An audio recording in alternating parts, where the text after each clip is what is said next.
क्योंकि जिस समय आप लोग अपने घर में बैठे थे, हम जेल में थे। राजपूतों ने 36 बिरादरी के लिए अपनी कुर्बानियां और बलिदान दिया। कहने लगे राणा जी उसको गोली मार दो। मैंने कहा तू मार दे भाई, तू क्या है, तू हिजड़ा है क्या है। कई लोग जो है अनाउंसमेंट कर देते हैं 10 लाख रुपए दूंगा, ऐसा कर दो। अरे भाई हमारा समाज भिखारी है क्या? तू 10 लाख क्यों देगा? तू ना मर्द है, तू ही जाके कर दे। तू ही जाके क्यों नहीं करता सलाह देने? क्योंकि उसको पता है ना उसने 10 लाख देने ना बतौलेबाजी करनी है। मोबाइल पे आजकल सोशल मीडिया का प्लेटफॉर्म है, घर में बैठ के 10 लाख दे दूंगा, ऐसे कर दो और वैसे कर दो। अरे खुद करो ना। वो लोग अपनी प्रजा की रक्षा करते थे। राजपूतों ने 36 बिरादरी के लिए अपनी कुर्बानियां और बलिदान दिया। ये बात आप उनको समझाइए जो लोग ऐसी भावना अपने मन में रखते हैं हमारे समाज के प्रति। दूसरी बात मैं ये बात कहूंगा कि आपसे बार बार मैं निवेदन करता हूं, और हरियाणा में तो मैं गांव गांव में गया हूं और मैंने हमेशा ये बात रखी कि आप अपने झंडे पर कुछ लोगों को जिता के पार्लियामेंट विधानसभा में भेजिए, जिससे कि आप अपने अधिकारों की बात वहां रख सकें। यही मेरा निवेदन है। इसी बात को करने के लिए, बताने के लिए मैं आपके बीच में आया था। हमारे बीच में डल्लावाला से भी बहुत सारे लोग हैं। इन्होंने हमारी बात मान के हमें सफलता दिलवाई। एक जिला पंचायत सदस्य इन्होंने जितवाया और उसके सहायता से हम लोग अपने समाज के लिए काफी चीजें प्राप्त कर पाए। तो आगे भी हम ऐसी चीजें प्राप्त करें। मेरा अपने समाज से ये अनुरोध है। देखिए कई लोग हमारे पास टेलीफोन करते हैं। मेरे पास कल एक फोन आया, वो मुझसे कहने लगा नाराजगी से कि आप कैथल में डीसी ऑफिस क्या करने गए थे और आपने ऐसा कर देना था, ऐसा वैसा कर देना था। मैं आप सबसे एक बात बोलना चाहूंगा, अपने घर पर मोबाइल पर बकबक करना जीवन में बहुत आसान है। मोबाइल पर बैठ के और बातें छौंकने के पैसे नहीं लगते। अपने घर के अंदर बैठ के कंबल के अंदर एसी चला के बैठ के अपने बीवी बच्चों के साथ अच्छी रोटी खा के बोलना बहुत आसान होता है। लेकिन जिस व्यक्ति ने अपने समाज के लिए अपने जीवन का एक दिन दिया हो या 14 साल 15 साल जेल में दिए हो, तो वो अपने मन की बात आपसे बताएगा क्या? ये तो आपको खुद ही समझना चाहिए। मैंने उस व्यक्ति से कहा, मैंने कहा भाई मैंने तो अपने हिस्से की जेल काट ली। वो कहने लगा जी मूर्ति को आप ये कर देते। मैंने कहा भाई तू एक काम कर, आ वहां से राजस्थान से, तू भी कुछ कर समाज के लिए। एक काम कर, तू आ और मूर्ति को तोड़ सकता है तो तोड़ दे। तो कहने लगा जी मैं तो बहुत दूर हूं। मैंने कहा कितनी दूर है? कह रहा मैं उड़ीसा हूं। तो मैंने कहा तू अपना आधार कार्ड भेज दे, मैं तेरे पास हवाई जहाज का टिकट भेजता हूं और तेरे को कैथल के उस चौराहे पे ले जाके भी खड़ा कर दूंगा। कोई नहीं होगा वहां पे। तू अगर असली तू अपनी हमें कहानियां बता रहा कि ऐसा कर देते वैसा कर देते, तू आगे कर देना। तो अभी मैंने कहा कर दे आगे। तो मेरा निवेदन आपसे ये है कि हम आपस में किसी की कमियां निकालने से अच्छा है कि हम खुद भी तो कुछ करें। सलाह देने लग जाते हैं भाई ऐसे कर ले वैसे कर ले। फला तो एक कहने लगा, अभी आप कुछ दिनों पहले का भी एक मसला जानते हो, कहने लगे राणा जी उसको गोली मार दो। मैंने कहा तू मार दे भाई, तू क्या है, तू हिजड़ा है क्या है। कई लोग जो है अनाउंसमेंट कर देते हैं 10 लाख रुपए दूंगा, ऐसा कर दो।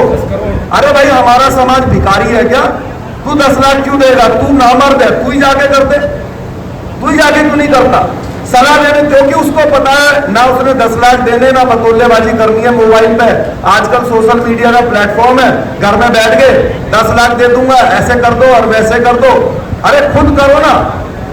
आप यकीन नहीं करेंगे, मेरी उम्र जो है कम से कम 47-48 साल की है। मेरी 4 साल की बिटिया है। कितने साल की? 4 साल की। क्यों है वो? क्यों है? क्योंकि मेरी शादी देर से हुई। क्यों हुई मेरी देर से शादी? क्योंकि जिस समय आप लोग अपने घर में बैठे थे, हम जेल में थे। और आपको बता दूं मैं एक बात और बता दूं, यहां पे रुड़की के लोग भी हैं। रुड़की के लोग हैं ना, आपको पता है ईश्वर ने मेरे को कितने अच्छे परिवार में जन्म दिया हुआ कि नहीं? सबसे अच्छे स्कूल में स्कूलिंग करी, एक अच्छे परिवार में ईश्वर ने जन्म दिया। मैं कोई ऐसा नहीं था कि बहुत परेशान था, जमीन पे सोता था, मैंने सोचा जिंदगी तो बर्बाद ही है, चल तू जेल में ही चला जा। ऐसा नहीं था। हमने अपने जीवन के बहुत अच्छा परिवार और बहुत अच्छी यही डीएवी कॉलेज में ही मैंने पढ़ाई करी हुई है, सब लोग जानते हैं। जब यहाँ पे चुनाव लड़ा था तो सबसे ज्यादा खर्चा मैंने ही करा था। और मेरी स्थिति ये हुई कि मैं अपने पिताजी के जब संस्कार में भी जा नहीं पाया, ये आपको अच्छे से बताया। और फिर भी भाई, अगर मैंने मोहर सिंह भाई थे उस दिन जब रात को हम बंद थे, हम लोग आपस में बात कर रहे थे, पूरन सिंह जी थे, हम लोगों ने कहा भाई इससे ज्यादा हम क्या कर सकते हैं समाज के लिए। भाई लाठी खा ली, जेल चले गए। तो मोहर सिंह भाई मजाक में कहने लगे, भाई साहब एक काम करते हैं, फांसी पर लटक जाते हैं, तब शायद उनके कान खड़े हो जाते। भाई यही कर सकते हैं, और क्या कर ले बताओ, तुम करो तो जाके फांसी पर लटक जाते हैं बाहर। तो मेरा आपसे हाथ जोड़ के निवेदन है सारे भाइयों से, बुजुर्गों से, भाई आप अपने पॉजिटिव निर्णय लीजिए जिससे कि हमारे समाज का भला हो। मैं हाथ जोड़ के आपसे निवेदन करूंगा, देखो हम जितना कर सकते हैं, जितनी शेर सिंह राणा की औकात है और हैसियत है, महीने के अंदर 25 दिन हम आप ही के बीच में रहते हैं। मेरे से जो आज के कार्यक्रम के आयोजक हैं, हमारे बहुत ही आदरणीय भाई मनोज राणा जी ने मुझसे 1 महीने पहले कहा इस कार्यक्रम के लिए, वो कहने लगे आना ही पड़ेगा। वो मेरी बात सुन नहीं रहे थे, मैंने कहा मेरी बात को सुन लो। कह रहे ना कुछ नहीं सुनना। अरे मैंने कहा 1 मिनट सुन लो, फिर आप जो कहोगे वैसा करूंगा। कहने लगा बोलो। मैंने कहा जी मेरे जो है 20 तारीख से और 26 तारीख तक हरियाणा में प्रोग्राम है और पहले से बने हुए हैं। कहने लगे चलो मजबूरी है तो कोई बात नहीं, लेकिन 19 तारीख को लगे हमारे, तो 20 तारीख के प्रोग्राम कैंसिल हो गए, तो फिर अपना आपके बीच में आ गया। तो मेरा तो भाई यही निवेदन है, बाकी समाज जो आदेश देगा, जो निर्णय करेगा, उस पर हम पहले भी चले, अब भी चले। जितना हमारे अकेले के बस की था, शेर सिंह राणा के जितना अकेले के बस की था उसने करा। अब अकेले के बस की नहीं है, अब आप सबके सहयोग की जरूरत है। आप देंगे तो और तेजी से अपने काम को करेंगे आप सबके साथ।